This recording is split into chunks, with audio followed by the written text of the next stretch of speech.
In the shadows of Britain's most prestigious royal residence, where centuries of tradition meet modern security protocols, one man's loyalty would be tested beyond imagination. When Detective Sergeant Marcus Webb discovered a conspiracy that reached the highest levels of government, he faced an impossible choice: follow orders and watch his king walk into a deadly trap, or risk everything to save the crown. Sometimes the greatest act of service requires the ultimate betrayal of protocol. The morning mist clung to the ancient oak trees surrounding Highgrove House like ghostly fingers reluctant to release their hold on the day. Detective Sergeant Marcus Webb adjusted his earpiece and scanned the perimeter one final time before the king's scheduled arrival. 23 years of service in the Metropolitan Police, the last 8 dedicated to royal protection, had taught him to read danger in the smallest details.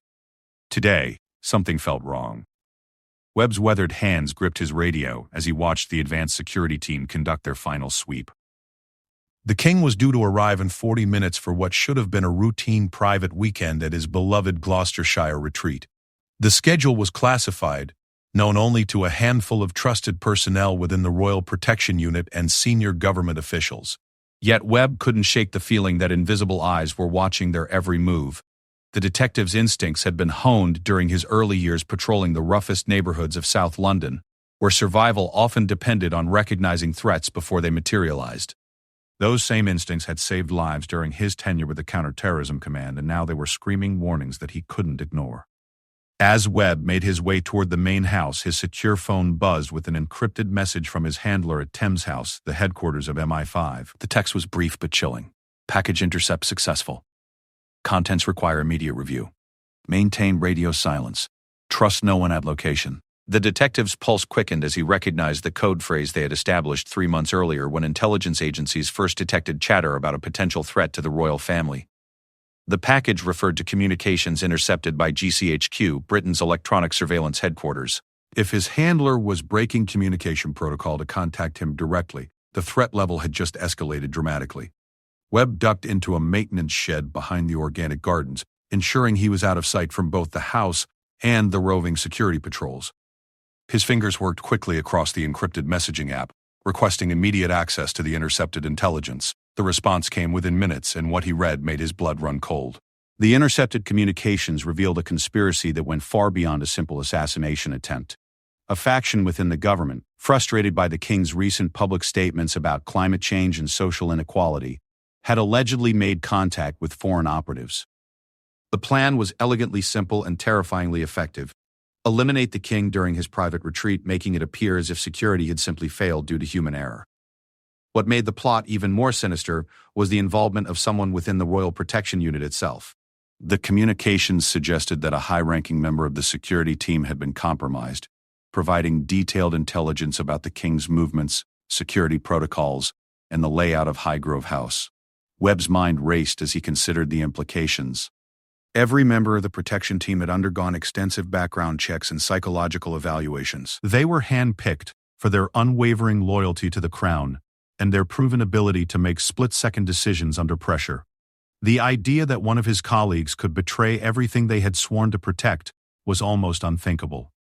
The detective carefully studied the intelligence report, looking for any clues about the identity of the mole. The communications were fragmentary, intercepted from various sources over several weeks. They referenced specific details about the king's upcoming visit that only someone with highest-level security clearance would know. The exact time of arrival, the planned route through the grounds, even the king's intention to spend time alone in his private study reviewing correspondence. As Webb absorbed this information, he became aware of footsteps approaching the maintenance shed. He quickly closed the encrypted app and stepped outside, maintaining the casual demeanor that had served him well throughout his career. Inspector Sarah Chen, the team's second-in-command, appeared around the corner of the building. "Marcus, we've got a problem with the perimeter sensors in the east quadrant," Chen reported, her usually calm voice tinged with concern. "The system keeps showing phantom readings, but our visual sweep came up clean. Could be a technical malfunction, but given today's importance." Webb studied his colleague's face carefully. Inspector Chen had been with the Royal Protection Unit for 6 years, earning a reputation for meticulous attention to detail and unshakable composure under pressure. She had saved Webb's life during a security incident in Edinburgh 2 years earlier, throwing herself between him and a potential threat without hesitation. Yet now, with the intelligence report fresh in his mind, Webb found himself analyzing her every word and gesture for signs of deception. "I'll take a look," Webb replied, keeping his voice neutral. Has the advance team been notified? Already handled. They're adjusting the security perimeter to compensate. Chen paused, seeming to study Webb's face. You seem tense today. Everything all right? The question could have been innocent concern from a trusted colleague, or it could have been a probe from someone trying to determine how much he knew. Webb had learned long ago that in the world of royal protection, paranoia was often the difference between success and catastrophe. Just the usual pre-arrival nerves. Webb lied smoothly. 23 years on the job, and I still get anxious when His Majesty visits. Too many variables to control in a location like this. Chen nodded understandingly. The isolation is both an advantage and a vulnerability. Easier to secure, but if something goes wrong, we're a long way from backup. She glanced at her watch.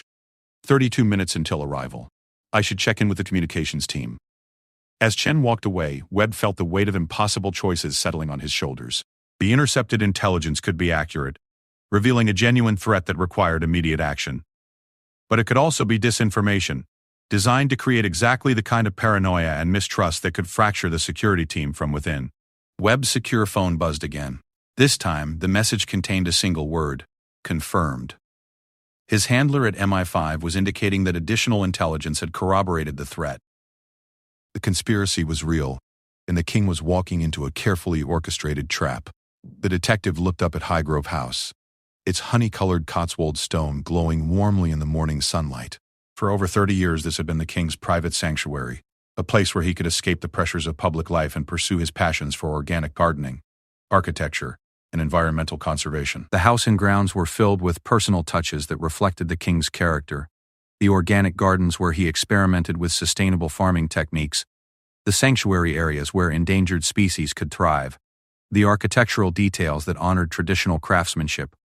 Now this peaceful retreat was about to become the scene of an unthinkable betrayal. Webb's radio crackled to life. All units, this is Control. Royal 1 is 15 minutes out. Final positions, please confirm status. One by one, the security team members checked in. Snipers positioned in concealed locations around the perimeter. Close protection officers stationed at key points throughout the house and grounds. Communication specialists monitoring all frequencies for suspicious activity, and medical personnel standing by in case of emergency. As Webb listened to the routine confirmations, he realized that one of these trusted voices belonged to a traitor, someone who had taken the same oath of loyalty that bound them all, someone who had undergone the same rigorous training and psychological evaluation, was actively working to ensure the king's death. The detective's mind raced through the possibilities. The mole had to be someone with detailed knowledge of today's security arrangements, which narrowed the field considerably. It couldn't be one of the uniformed officers or civilian staff, as they didn't have access to the most sensitive operational details. The traitor was almost certainly someone within the core protection team itself. Webb considered going directly to his superiors with the intelligence he had received, but the intercepted communications suggested that the conspiracy reached into high levels of government. Who could he trust? How far up the chain of command did the corruption extend? If he chose the wrong person to confide in, he might inadvertently alert the conspirators that their plot had been discovered. The sound of helicopter rotors in the distance announced the king's imminent arrival. Webb felt time slipping away as he grappled with an impossible decision. Protocol demanded that he follow the chain of command, reporting any intelligence through proper channels and allowing his superiors to determine the appropriate response. But protocol assumed that the chain of command remained intact and trustworthy. As the royal helicopter appeared over the treetops, Webb made a choice that would define the rest of his career and possibly the future of the monarchy itself. He would act on his own initiative, using his position within the security team to identify and neutralize the threat. It was a decision that violated every principle of command structure and protocol, but it might be the only way to save the king's life. The helicopter touched down on the designated landing area, its rotors gradually slowing as ground crew moved in to secure the aircraft. Through the windows, Webb could see the familiar figure of the king, reviewing papers as he prepared to disembark. In a few moments, the monarch would step out of the relative safety of the helicopter and into what might be a carefully orchestrated killing ground. Webb activated his radio, his voice steady despite the adrenaline coursing through his veins. Control, this is Webb. I have a possible security concern in the East Quadrant, requesting permission to conduct additional sweep before Royal 1 disembarks. The response came immediately from the control center. Webb, advance team completed East Quadrant sweep 20 minutes ago, all clear. Sir, I'm seeing movement in the tree line that wasn't there during the advanced sweep. Could be wildlife, but given the sensitivity of today's operation, I recommend we take a closer look. There was a pause as the control room supervisor weighed the request. Delaying the king's arrival would disrupt carefully coordinated schedules and potentially create security vulnerabilities of its own. But Webb's reputation for sound judgment and attention to detail carried weight within the organization. Approved, Webb. 5-minute delay maximum. Keep us informed. Webb moved quickly toward the east quadrant, using the delay to position himself where he could observe the other team members' reactions to the unexpected change in protocol. The genuine members of the security team would adapt smoothly to the modification, maintaining their professionalism despite the disruption. The mole, however, might reveal themselves through signs of anxiety or attempts to communicate with outside contacts. As Webb reached the tree line, his secure phone vibrated with another message from his MI5 handler. Strike team identified. 3-person cell. Timing critical. King must not reach. Study. The detective's heart rate spiked as he realized the immediacy of the threat. The king's planned itinerary included 45 minutes in his private study, reviewing correspondence and making secure phone calls. The study was located on the second floor of the house, accessible through several routes and overlooking the gardens where the king often took his morning walks. Webb keyed his radio, making a decision that would brand him either a hero or a traitor in the eyes of history. Control, this is Webb. I have a confirmed security threat. Recommend immediate evacuation of Royal 1 to secure location. Repeat, immediate evacuation required. The response was instantaneous and sharp. Webb, clarify nature of threat. Do you have visual confirmation? The detective knew that once he answered this question, there would be no going back. He was about to accuse unknown members of his own team of treason, potentially destroying careers and relationships built over years of trusted service. But the alternative was allowing the king to walk into what intelligence services had identified as a lethal trap. Control, I have intelligence indicating compromised security. Cannot confirm specifics over radio. Recommend we err on side of caution and relocate His Majesty immediately. The radio fell silent for several long seconds. Webb could imagine the frantic consultation taking place in the control room, as supervisors weighed his warning against the massive logistical and diplomatic implications of aborting the king's planned activities. Finally, the response came. Webb, return to command post immediately. Deputy Chief wants to speak with you directly. As Webb began moving back toward the command post, he noticed several team members watching him, with expressions ranging from curiosity to concern. Inspector Chen was speaking quietly into her radio, her body language tense. Near the house, he observed 2 team members he didn't immediately recognize, both wearing the correct uniforms and carrying proper identification. But something about their positioning struck him as odd. The detective's trained eye noted that these 2 individuals had stationed themselves with clear sightlines to both the helicopter landing area and the main entrance to the house. Their positions would provide excellent vantage points for coordinating an attack, but they could also be explained as sound tactical positioning for legitimate protection duties. Webb's secure phone buzzed with an urgent message. Cell activated. Move now or lose king. The detective stopped walking and made a split-second decision that would define the rest of his life. Instead of reporting to the command post as ordered, he changed direction and headed directly toward the royal helicopter, where the king was still seated, apparently unaware of the brewing crisis around him. As Webb approached the aircraft, he noticed several team members converging on his position from different directions. Some were responding to orders from the command post, but others seemed to be moving with a purpose that had nothing to do with routine security protocols. The detective reached the helicopter just as the king's personal protection officer was preparing to open the door. Webb showed his identification and spoke directly to the officer in a low, urgent voice. Sir, we have a credible threat to His Majesty's safety.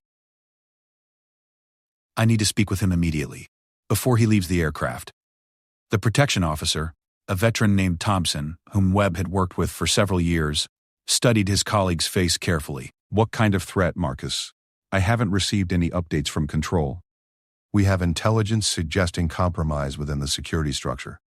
I need 60 seconds with His Majesty, then we can sort out the chain of command issues. Thompson's expression hardened as he processed the implications of Webb's words. If there was indeed a mole within the protection team, standard procedures might be worse than useless. They could be actively dangerous. 30 seconds, Thompson said finally. But if this turns out to be some kind of panic attack or breakdown, your career is over. Webb nodded grimly and climbed into the helicopter as Thompson opened the door and signaled to the king that there was an urgent security matter requiring his attention. The king looked up from his papers with the calm, measured expression that had served him well through decades of public service and personal challenges. "Sergeant Webb, isn't it? What seems to be the difficulty?" In that moment, facing the man he had sworn to protect, Webb felt the full weight of his decision to break protocol and act on intelligence that might be wrong. But as he looked into the king's eyes, he knew he could never forgive himself if he remained silent and something terrible happened. "Your Majesty, I have received intelligence indicating a specific threat to your safety during this visit. A threat appears to involve compromised security personnel, which makes normal protocols potentially dangerous." The king listened carefully, his expression growing more serious as Webb continued. Despite the shocking nature of the allegation, he remained calm and focused, asking pointed questions about the source and reliability of the intelligence. "Sergeant Webb, are you asking me to abort this visit based on unconfirmed intelligence that suggests members of my own protection team are involved in a plot against me?" I realize how this sounds, and I understand the implications of what I'm suggesting. But I would rather be wrong and face the consequences than remain silent and risk your life. The king was quiet for a long moment, weighing the detective's words against his own assessment of the situation.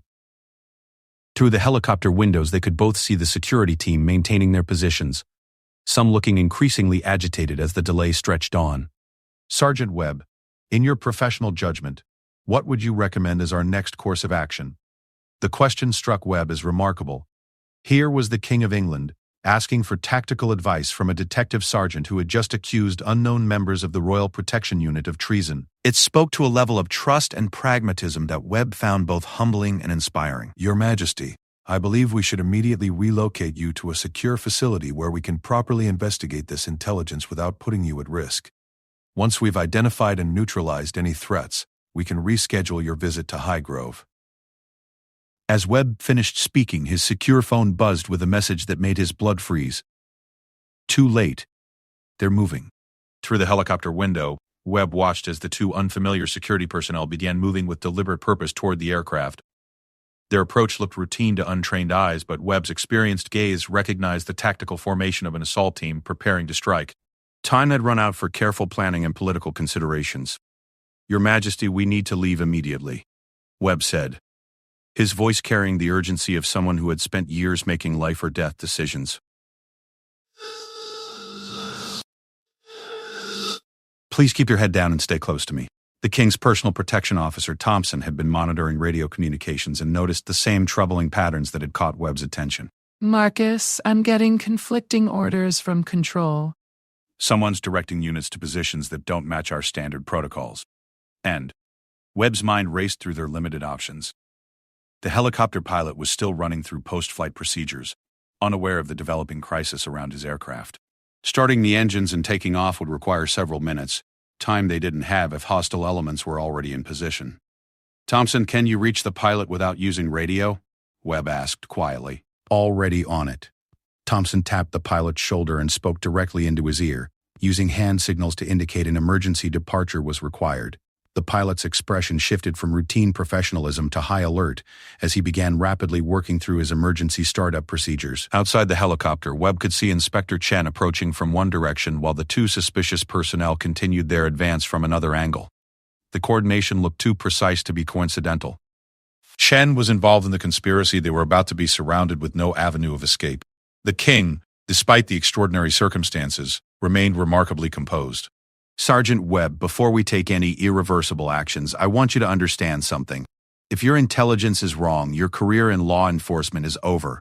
If you're right, you've potentially saved not just my life, but the stability of the constitutional monarchy itself. Are you prepared for either outcome?"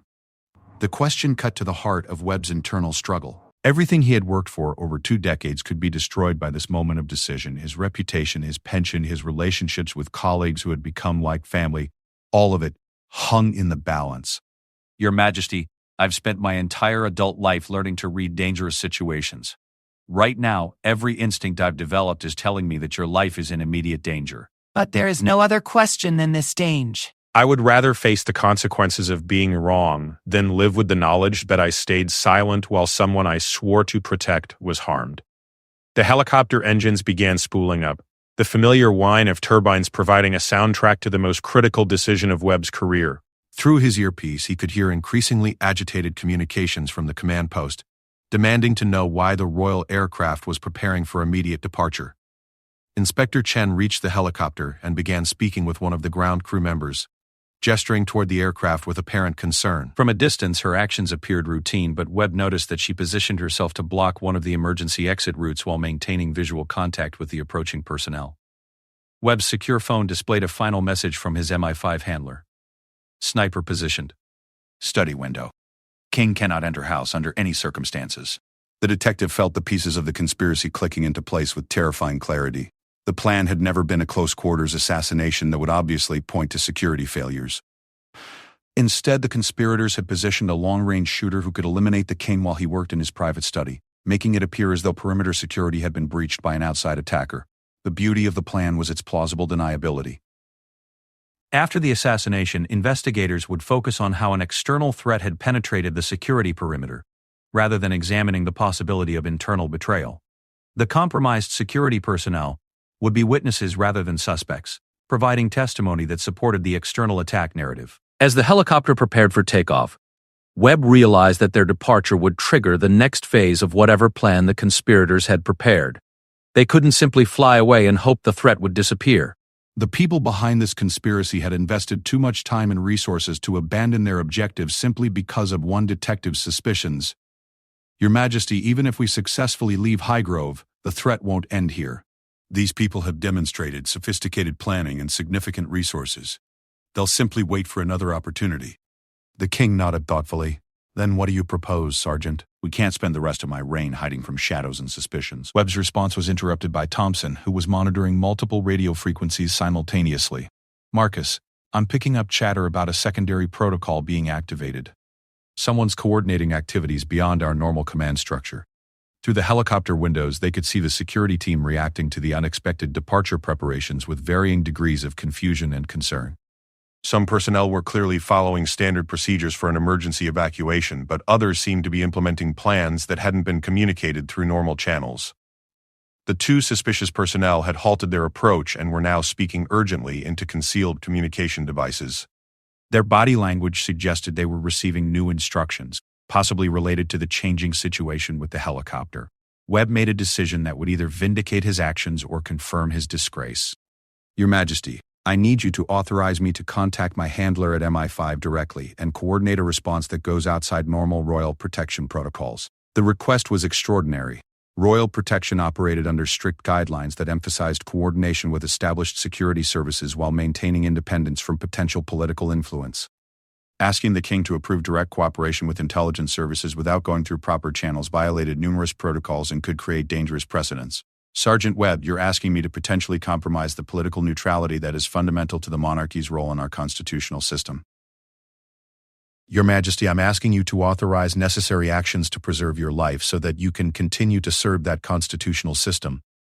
If we're wrong about this threat, we can address the protocol violations later. If we're right, and we fail to act decisively, there may not be a later. The king was silent for several seconds, weighing considerations that went far beyond personal safety. His decision would affect not just the immediate crisis, but potentially the relationship between the Crown and various government agencies for years to come. Authorized.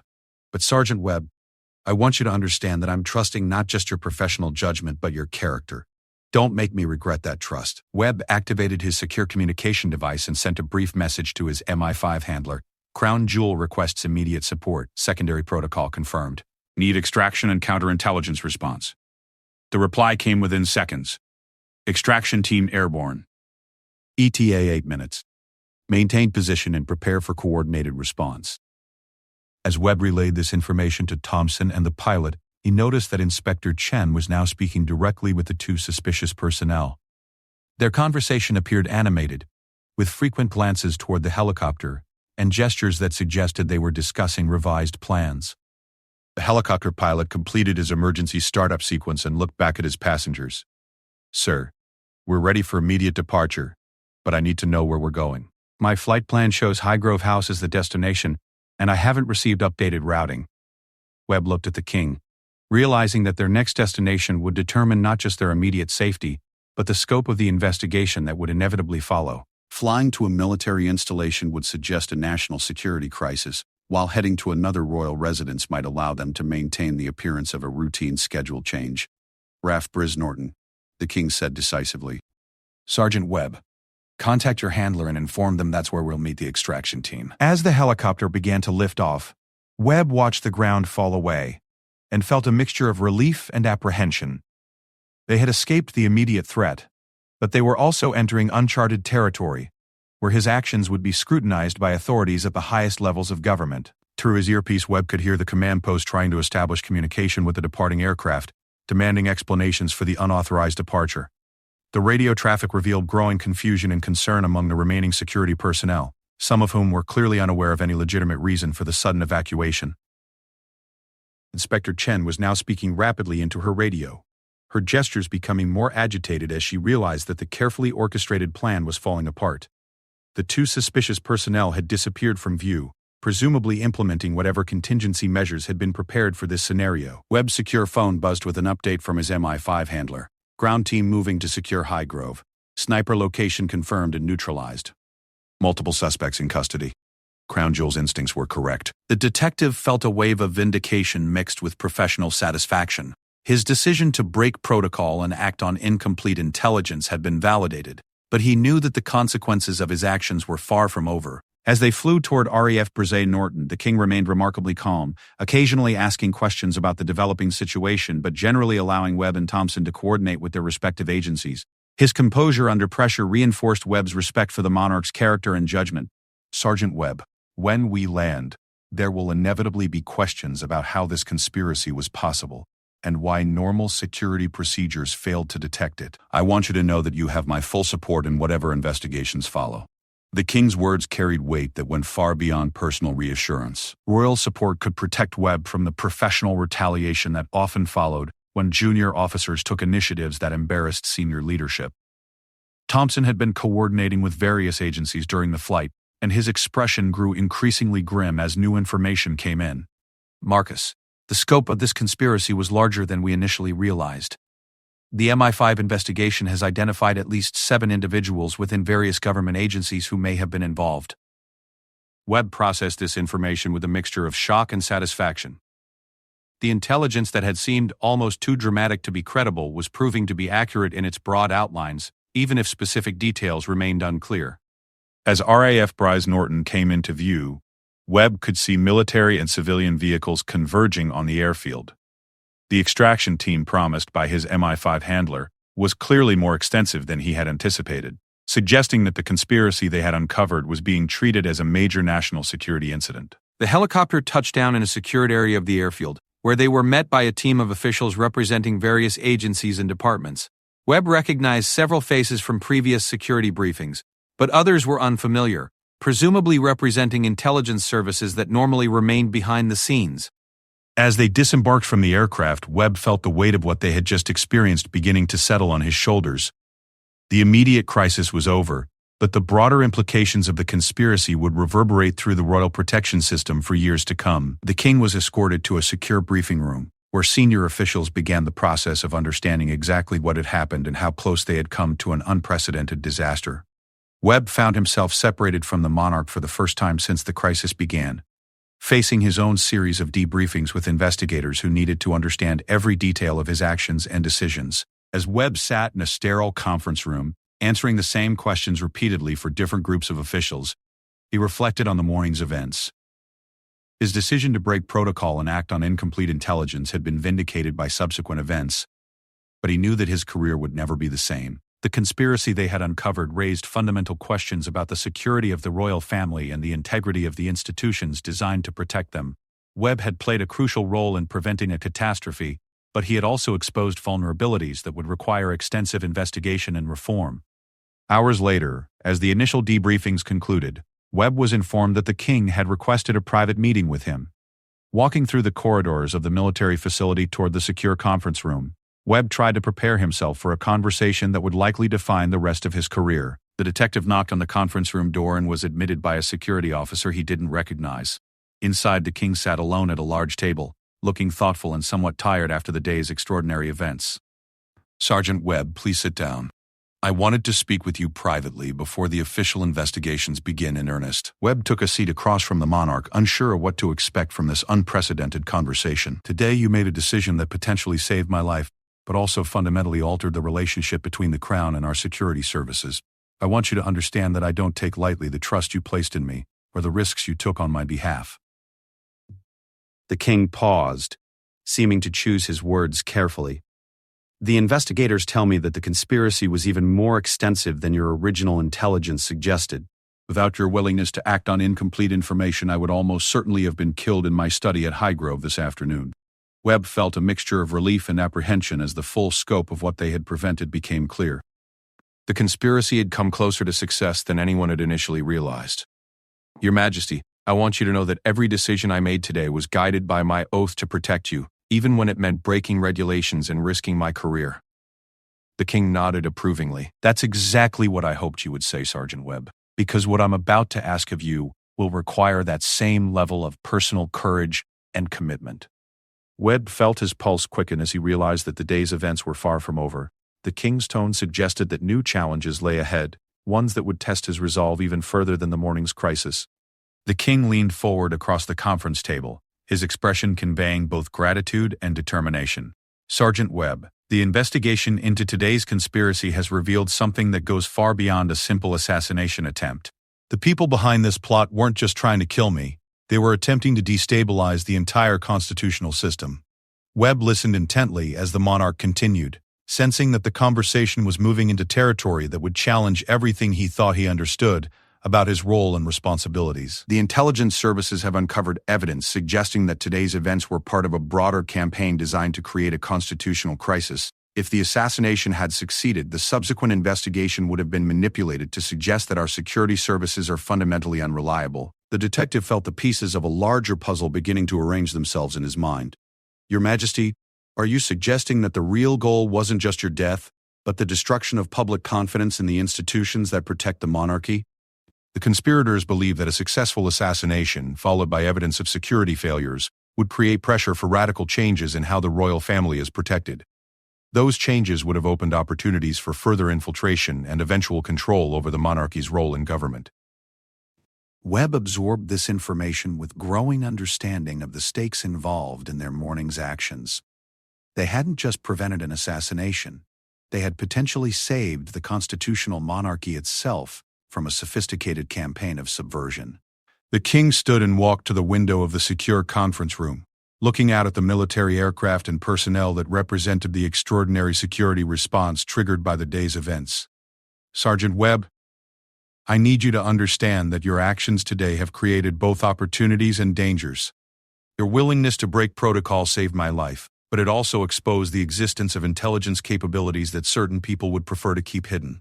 Webb's experience with sensitive investigations had taught him to recognize the implications of what the king was describing. By acting on intelligence from MI5 and coordinating directly with security services, he had crossed lines that normally separated different aspects of the government security apparatus. Your Majesty, are you concerned that my actions may have created new vulnerabilities or exposed sensitive operations? The monarch turned back toward Webb, his expression serious but not disapproving. I'm concerned that the people you've embarrassed and the systems you've bypassed may try to retaliate against you personally. The official investigation will vindicate your actions, but that doesn't mean everyone will be pleased with how events unfolded. As if to underscore the king's point, there was a knock on the conference room door. A senior official entered. Someone Webb recognized as Deputy Assistant Commissioner Harrison from the Metropolitan Police, his ultimate superior within the royal protection hierarchy. Your Majesty, Detective Sergeant Webb. Harrison began formally, his tone suggesting that this was not a social visit. I'm here to discuss the administrative implications of this morning's events. Webb felt his stomach tighten as he realized that the professional reckoning he had been dreading was about to begin. Despite the successful outcome of his actions, he had violated numerous protocols and undermined the chain of command in ways that couldn't be ignored. Commissioner Harrison, before you begin, I want to make something clear, the king interjected. Sergeant Webb acted at my direct request and with my full authorization. Any evaluation of his conduct should take that into account. Harrison's expression revealed his surprise at the king's intervention. Your Majesty, with respect, The sergeant made his initial decision to act on unconfirmed intelligence before he spoke with you. From a regulatory perspective, we need to examine whether proper procedures were followed. Webb recognized the delicate position that Harrison found himself in. As a senior police official, he needed to maintain the integrity of command structures and protocols that kept the Royal Protection System functioning effectively. But he also had to acknowledge the successful outcome of Webb's actions and the King's direct support. Commissioner, I understand your concerns about protocol and chain of command, Webb said carefully. I'm prepared to accept whatever consequences are deemed appropriate for my actions. But I want to be clear that every decision I made was based on my assessment of an immediate threat to His Majesty's life. The King moved back to the conference table and gestured for both men to sit down. Gentlemen, I think we need to have a broader discussion about what today's events mean for the future of royal protection. What followed was an extraordinary conversation that Webb would remember for the rest of his career. The King, drawing on decades of experience with security matters, outlined his vision for reforms that would address the vulnerabilities exposed by the conspiracy while strengthening the overall system. The fact that a conspiracy of this magnitude could develop undetected suggests that our current security arrangements may be too compartmentalized. We need better coordination between different agencies and clearer procedures for handling intelligence that crosses traditional boundaries. Harrison nodded thoughtfully. Your Majesty, that's exactly the kind of systematic review we need to undertake. But it will require significant changes in how we operate and coordinate with other services. Webb found himself in the unusual position of being consulted about policy matters far above his normal rank and responsibilities. The King and Harrison asked for his views on specific reforms, drawing on his experience both as an investigator and as someone who had just successfully navigated a crisis that exposed the system's weaknesses. From my perspective, Webb offered, the biggest problem today was the difficulty of determining who could be trusted when the intelligence suggested compromise within our own ranks. We need procedures that allow for rapid response when normal channels may be unreliable. The conversation continued for over an hour, covering everything from communication protocols to psychological evaluation procedures for security personnel. Webb realized that he was participating in discussions that would shape royal protection policy for years to come. As the meeting concluded, Harrison addressed the question that had been hanging over the entire conversation. Sergeant Webb, given the extraordinary circumstances and the successful outcome, I'm recommending that you be commended rather than disciplined for your actions today. However, I want you to understand that this kind of independent action cannot become a precedent. Webb felt a wave of relief that was quickly tempered by Harrison's next words. At the same time, your actions today have demonstrated capabilities and judgment that suggest you may be ready for new responsibilities. I'm recommending you for promotion to inspector and assignment to a new Joint Intelligence Coordination Unit we're creating as part of the reforms His Majesty has outlined. The offer represented everything Webb had worked toward throughout his career, but it also meant accepting responsibilities that would fundamentally change his role within the Royal Protection System. Commissioner, I'm honored by the recommendation, but I want to make sure I understand what this new position would involve. The King answered before Harrison could respond. Inspector Webb, you would be responsible for ensuring that the kind of intelligence failures we experience today never happen again. It's a role that would require you to work across traditional boundaries and sometimes make difficult decisions without clear guidance from established procedures. Webb realized that the King was offering him a position that would formalize the kind of initiative he had taken during the crisis. It was both a reward for his actions and a recognition that the Royal Protection System needed officers who could think independently when circumstances demanded it.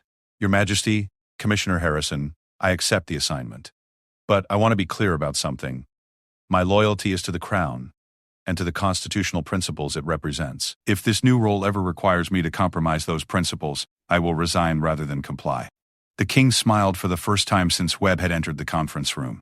Inspector Webb, that's exactly the kind of integrity we need in this position. As the formal meeting concluded and Webb prepared to begin the extensive debriefings that would occupy the next several days, he reflected on the extraordinary journey that had brought him to this point. A routine security assignment had become a career-defining crisis that exposed corruption at the highest levels of government and led to fundamental reforms in royal protection. Walking through the corridors of the military facility, Webb encountered Thompson, who had been undergoing his own series of debriefings with various agencies and departments. Marcus, I heard about your promotion. Well deserved after the day you've had. Webb appreciated his colleagues' support, but he was also aware that the events of the morning had changed his relationships within the royal protection community. Some would see him as a hero who saved the King's life, while others would view him as someone who had broken faith with the chain of command and established procedures. Thompson, What are you hearing from the rest of the team about how all this played out? Mixed reactions, to be honest. Everyone's relieved that His Majesty is safe, and most people understand that you made the right call. But there's also concern about the precedent this sets. People are wondering if they'll be expected to make the same kind of independent decisions if they find themselves in similar circumstances. Webb nodded, understanding the concerns that his actions had created among his colleagues. The royal protection system depended on teamwork, clear communication, and trust in established procedures. His decision to act independently, even though it proved correct, challenged some of the fundamental assumptions that held the system together. Over the following days, as investigators pieced together the full scope of the conspiracy, the wisdom of Webb's actions became increasingly clear. The plot had involved not just the compromised security personnel they had identified, but also contacts within several government departments and at least one foreign intelligence service. The sniper positioned to kill the king in his study had been part of a 3-person assassination team, with sophisticated equipment and detailed intelligence about royal security procedures. If Webb hadn't acted on his instincts and the incomplete intelligence from MI5, the king would almost certainly have been killed. More disturbing was the evidence of how the subsequent investigation would have been manipulated. The conspirators had prepared false evidence that would have suggested the assassination was carried out by a lone gunman motivated by extremist political beliefs. The investigation would have focused on how this individual had penetrated the security perimeter, rather than examining the possibility of internal betrayal, as Webb reviewed these findings during his final debriefing sessions. He felt both vindicated in his actions and sobered by how close they had come to a national catastrophe. The constitutional crisis that would have followed a successful assassination might have fundamentally altered the relationship between the monarchy and the democratic system it supported. A week after the events at Highgrove, Webb found himself back in familiar surroundings, but with new responsibilities and perspectives that would define the rest of his career. His promotion to inspector had been expedited, and he was already working with representatives from various agencies to develop the new coordination procedures that would prevent similar conspiracies from developing undetected. The reforms inspired by the crisis were comprehensive and far-reaching. New communication protocols ensured that intelligence about potential threats would be shared more effectively between agencies. Enhanced psychological evaluation procedures would make it more difficult for compromised individuals to maintain positions within sensitive security roles. And most importantly, new guidelines would allow security personnel to act on credible intelligence, even when it required bypassing normal chain-of-command procedures. Webb's new office was located in a secure facility that housed representatives from multiple agencies, reflecting the coordinated approach to royal security that had emerged from the crisis. His role required him to think beyond traditional boundaries and maintain relationships with intelligence services, military personnel, and diplomatic security experts. On a quiet Friday afternoon, 3 months after the events at Highgrove, Webb received a call requesting his presence at Buckingham Palace. The king wanted to meet with him privately to discuss how the new security arrangements were working, and to address some concerns that had emerged during their implementation. Walking through the palace corridors toward the private study where the meeting would take place, Webb reflected on the journey that had brought him to this extraordinary position. A routine security assignment had become a defining moment, not just in his own career, but in the evolution of royal protection itself. The king greeted him warmly, gesturing toward comfortable chairs arranged near the window overlooking the palace gardens. "Inspector Webb, please sit down. I wanted to speak with you about how you're adjusting to your new responsibilities." Webb appreciated the king's personal interest in his welfare, but he sensed that the conversation would address broader issues than just his individual career progression. "Your Majesty, the transition has been challenging but rewarding.